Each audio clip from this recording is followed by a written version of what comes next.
Приветствую гостей и зрителей канала. Вчера разработчики поделились информацией о предстоящем патче 9.1.5. Изменений нас ожидает довольно-таки много, но самое главное, как по мне, изменение это наконец-то нам будет доступна возможность пропуска начальных заданий в утробе на ваших альтернативных персонажах. Ура, ура! Но это изменение кажется незначительным в сравнении с возможностью смены ковенанта без каких-либо ограничений и штрафов. Вы сможете сменить ковенант по желанию. По-моему, это очень и очень интересно. Помимо этого, разработчики введут изменения в сами проводники, а также облегчат набор известности на альтернативных персонажах, на которых больше не нужно будет проходить кампанию Ковенанта и цепочку заданий на разблокировку третьего медиума. Все ковенантские косметические награды лишатся ограничений и наконец-то станут доступными на всех персонажах вашей учетной записи. То есть новые сеты, маунты, питы будут доступны абсолютно любому персонажу на вашей учетной записи Battle.net. Также появится новый ранг улучшений комплектов наследуемых доспехов. Если сейчас был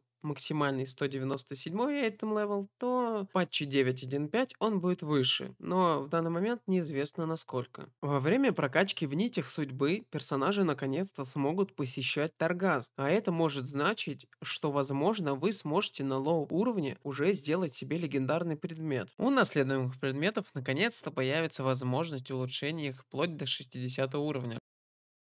В грядущем дополнении нас также ожидает ослабление старых рейдов, в частности, недавних Battle for Azeroth и Легион. Поэтому коллекционерам будет намного проще проходить подземелья и рейды, а также в подземельях и рейдах дополнения Battle for Azeroth ведут возможность использования классического лута вместо личного, что позволит получить больше предметов, чем это возможно сейчас. Также не стоит забывать, что разработчики обещали ввести в дополнение 9.1.5 возможность прохождения соло островных экспедиций. И возможно, нас ожидает новый соло голдфарм с помощью трансмога с экспедиций. Различные классовые улучшения также нам были обещаны. Упрощение открытия союзных рас. Также среди перечисленных изменений. Новые точки для быстрого перемещения по утробе. Возможность создания ссылки на комплект трансмогрификации для ее размещения в игре и вне ее. Дополнительное усиление ПВП предметов ПВП. Гарантированная вероятность получения рецептов на легендарные эффекты в подземельях.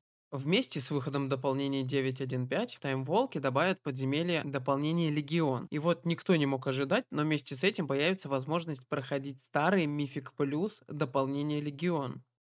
И два небольших изменения, которые нас также ожидают после выхода 9.1.5. Появится возможность сдавать аниме, находясь в корте, но для этого нужно будет выполнить новое задание. Разработчики не сказали, каким образом, но также появится возможность распылять ненужные легендарные предметы дополнения Shadowlands. И что мы в итоге получаем? Альтернативные персонажи смогут пропускать кампанию Ковенанта полностью, все абсолютно задания, получив при этом все награды. Альтернативные персонажи смогут пропускать вступительную цепочку дополнений в утробе. Будут сняты ограничения на смену ковенанта и проводников, все ковенантские косметические награды лишатся ограничений, станут общими на учетную запись, появится новый ранг улучшения комплектов, во время прокачки в нитях судьбы персонажи смогут посещать Таргаст, и это очень круто. Появятся новые способы наверстывания упущенного уровня известности, в том числе благодаря выполнению дополнительных задач.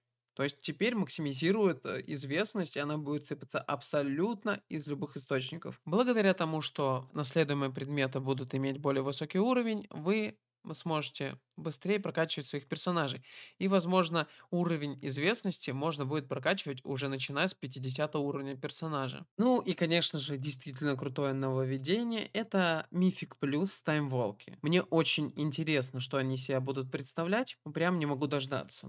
На данный момент неизвестна дата выхода патча 9.1.5, так как даже еще на ПТР-серверах его у нас нету. Весь список этих изменений, он не окончательный. Изменения еще не были залиты на ПТР. Возможно, они дойдут до лайв-серверов не в том варианте, который нам был представлен. Так что остается лишь ждать. А на этом ролик подошел к концу. Если он вам был полезен, с вас лайк, подписка, колокольчик. С вами был я, Левантон. Всего вам самого доброго, охуительного и восхитительного.